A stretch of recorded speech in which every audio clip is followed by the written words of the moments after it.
So in today's video, I'm going to talk about mindful eating. What is mindful eating? Who benefits from it and why? So we all know already what mindfulness is, basically being present in the moment. The definition of mindfulness is paying attention in a particular way on purpose in the present moment without judgment. So some simple things to ask yourself to become more mindful. How am I feeling? What am I thinking? What am I doing? How is my breathing? So what are the benefits of mindfulness? Be less reactive and make better choices. Having better thought processes, more clear thoughts, create space between trigger and response. So it gives you that opportunity to kind of rationalize your thoughts. It reduces stress levels and increases self-regulation, gaining more self-control. So it allows you to process your emotions and gather your thoughts before making decisions. So mindless eating.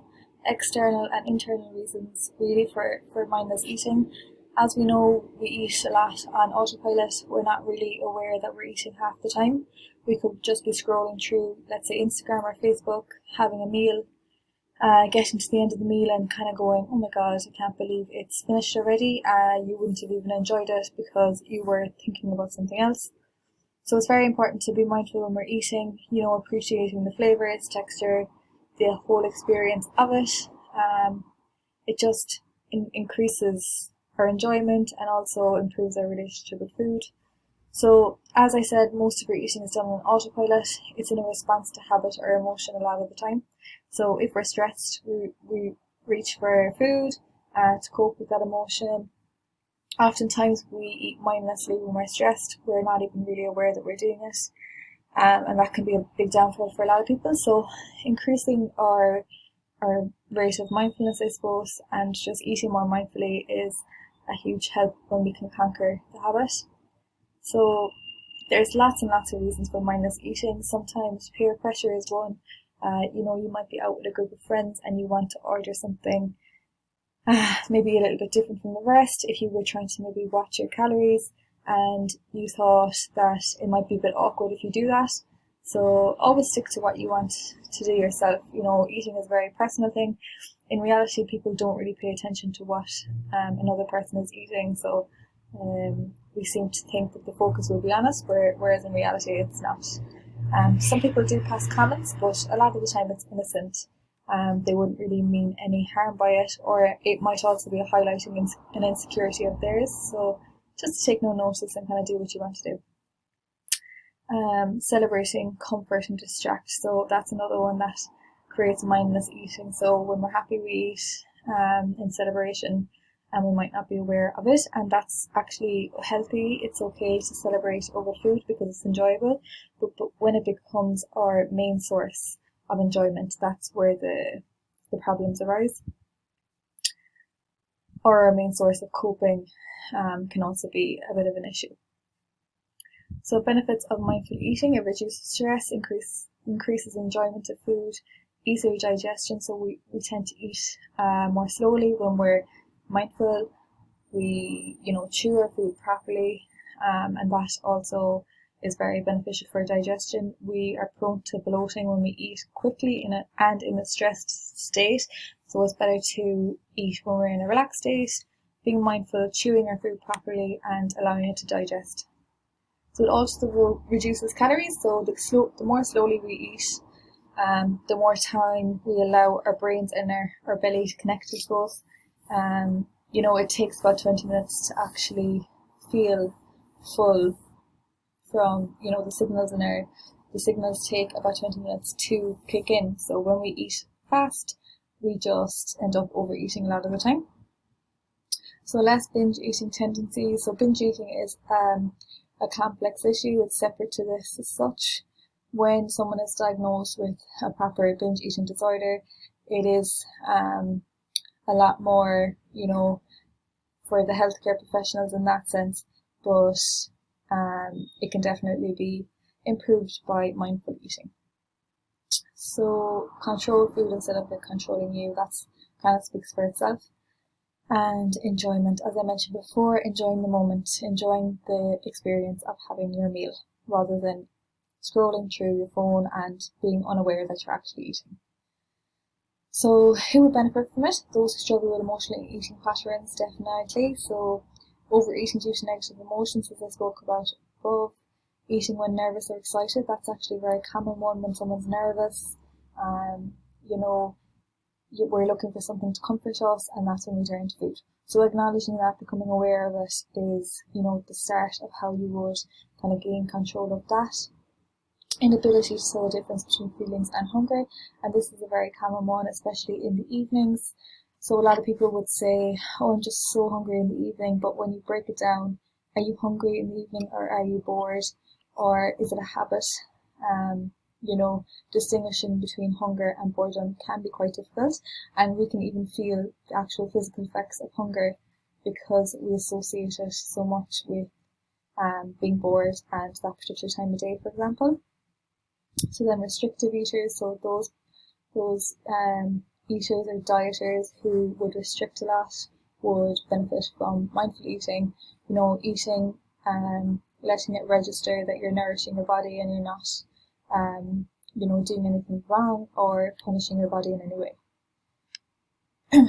Those who struggle with their relationship with food, that's pretty similar to the above, and those who rely on food for comfort, which crops up again and again and again when we talk about mindfulness and mindfulness eating. So then, what are the characteristics of an emotional eater? Obviously, this varies in severity, ranging from kind of mild to the more severe side of the scale.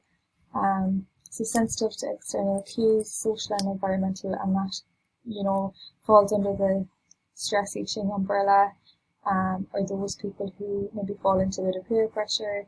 Let's say in a relationship, one person wants to get a takeaway and the other person doesn't, but they end up getting it anyway because they want to maybe please, or they have very little kind of self-control or boundaries around that. Using food to cope with difficult emotions, like I said already, and lack of intersective awareness, being able to feel bodily sensations such as fullness, and that goes back to not being able to distinguish between hunger and boredom. And again, desensitized to hunger and satiety, and that just comes from lack of awareness and just mindless eating over the years. So mindful eating regulates emotional eaters by reducing stress, awareness of hunger, awareness of triggers, interrupts overeating. Like I said, when we slow down, the signals have a better chance of operating properly, I suppose. Possibility of other coping strategies being developed. So it allows us to become aware of we are falling into this cycle, and it just allows us to take a step back, realise what's happening, and find other ways to cope. Allowing for more helpful choices when it comes to eating, and that's what the goal is. So mindful eating is flexible, tuning into food and satiety, really tasting your food, learning when you've had enough, choosing food wisely, balances inner wisdom and outer wisdom. So that's fairly self-explanatory. So there is no one way to eat mindfully. Simple but not easy, paying attention to what you eat, why and how also. So I just have a little breakdown there of the steps you could take. So notice, become aware that you're eating instead of focusing on your phone. Feel, enjoy, observe, taste. So notice, feel, enjoy, observe, taste. Mindful eating enhances the power of awareness, choice, and empowerment. So it increases awareness. Am I hungry or am I bored? Empowers people to make choices and stick to that choice. For example, I'm not having a bag of crisps right now. Sticking to that choice, realising what you want and not giving in to the little voice in the back of your head saying, just have one, or just have one more.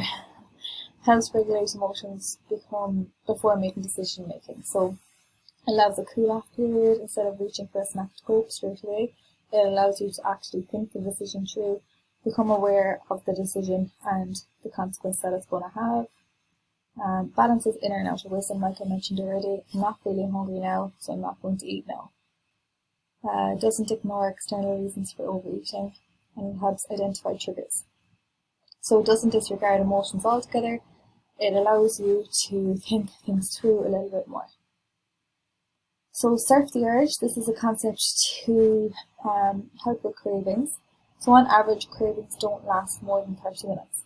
A lot of the time when people get cravings, they think that they're going to get worse and worse and worse, but in reality, they actually subside. So The surf allows them to drop away, so the cravings will hit a peak and then they'll start to drop, whereas people tend to think that when the craving hits a peak it will keep escalating and become unbearable, but in reality it does reduce if you give it time. So yeah, like I said, if you give it time, it eases and passes. So this is just the little demonstration of that. So focus on the area where you experience the craving. So when you experience the craving, to focus where you're feeling it. A lot of the time it will be in your belly or your chest. You actually get a physical feeling when you get a craving. So acknowledge how you experience the craving. Again, where are you feeling it? Release the tension as you release each deep breath. So to focus on your breathing when it becomes intense. The more aware we are of our breathing, the more time we give ourselves to allow the craving to pass. So repeat focusing with each part of your body that experiences a craving. So to keep coming back to your breathing, feeling the feeling, not fighting it, and going with it. A very helpful thing can be to visualize the wave. So visualize it going up to its peak and then dropping, easing off as you breathe. So that can be a very beneficial one. It does take practice and time, but it can be very good if you can get a handle on it. So some challenges to be aware of: it requires practice, it's a long time process. Social eating, it's difficult to be mindful, and social pressure to eat, like I mentioned above. Coping strategy for some need alternative coping mechanisms, and that can just mean getting support in the right place. So it doesn't work solo. You need the guidance of calories also, and other nutrition advice and resistance. You need to be open-minded, and you need to kind of stick at it. If you fail once, then don't look at it as a failure, look at it as growth and learning from it, rather than throwing in the hat. So some things to think about: and consider the source, enjoy the experience, question what you eat, avoid distractions, sit at the table, love what you eat. Make sure your meals are interesting and enjoyable, drink water, and don't rush. Top tips: never eat meals in a highly stressed state, wait until these intense feelings pass. So that is, yourself, if you're feeling a very intense emotion, so if you're highly stressed, at the peak of your stress, then just wait until that kind of subsides a little bit. And that can be difficult for someone who is stressed a lot of the time, but you know yourself, your different levels of stress, and when you're in that really mindless place where you're not thinking rationally, avoid going for food. Not only will you overeat, but you'll also have really poor digestion and most likely get a lot of bloating. And the other thing is no scrolling through social media when eating meals.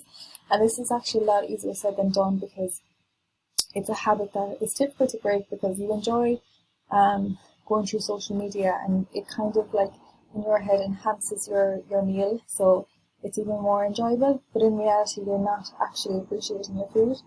And if you can become more mindful when you're eating your meals, you notice getting full faster and more accurately, and it will really help, stop when you're full.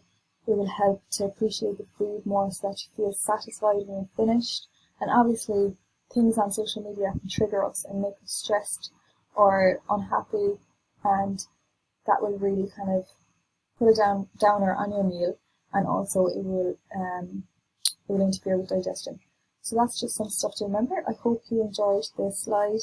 Have a read over it again yourself, and just put it into practice and see how you go. Thank you for listening, and I will catch you next time.